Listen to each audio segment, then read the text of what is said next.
The clearing was silent when we returned. No laughter, no crackle of fire, no tents, no cars. Just empty earth where life had been 10 minutes before. My son clutched my hand. His eyes darted. He asked where everyone went. I saw the note on the folding table, weighed down with a stone. This is for the best, trust me. Her handwriting, my wife's. I didn't answer my son. I just folded the note into my fist and felt the paper cut my skin. We met in college. She wore conviction like a second skin. Brilliant, beautiful, a fighter. I believed she'd stand with me through anything. When our son was born, she held him to her chest and whispered that she'd never let him hurt, never let him starve. But conviction rots. Love can sour. Somewhere along the years, she decided we were a burden, that life with her friends, her new family, was worth more than the life she'd built with us. I should have seen it. The secretive phone calls, the way she looked at me like I was already fading from the picture. But betrayal hides best in the people you trust the most. The first night in the forest, hunger gnawed, but silence hurt more. My boy asked if Mom was coming back. I told him the truth. No, it's just us now.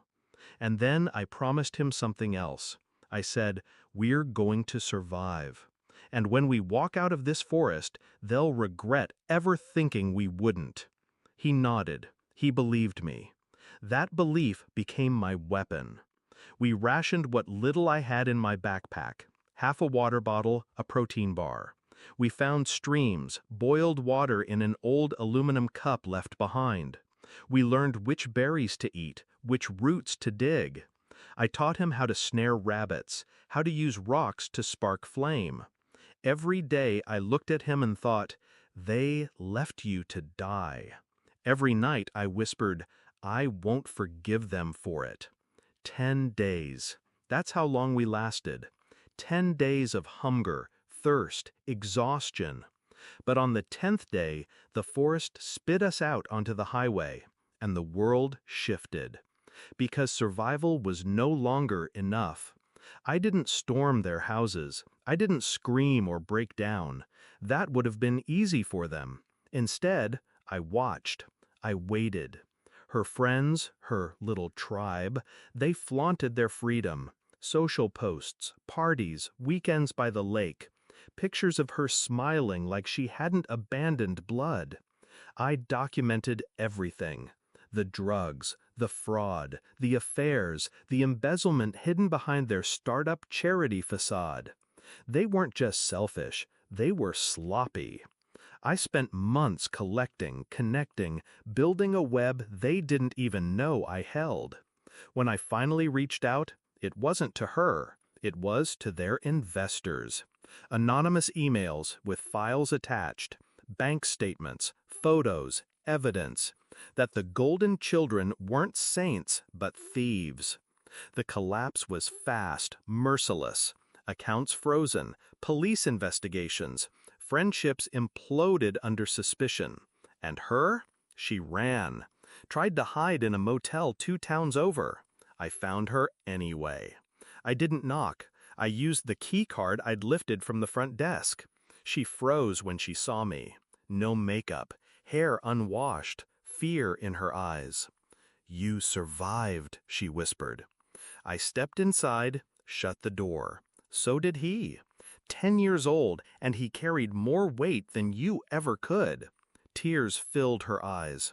I thought it was kinder. You couldn't provide. He needed better. I leaned close, my voice steady. Better isn't abandoning your child to starve. Better isn't writing a note and walking away.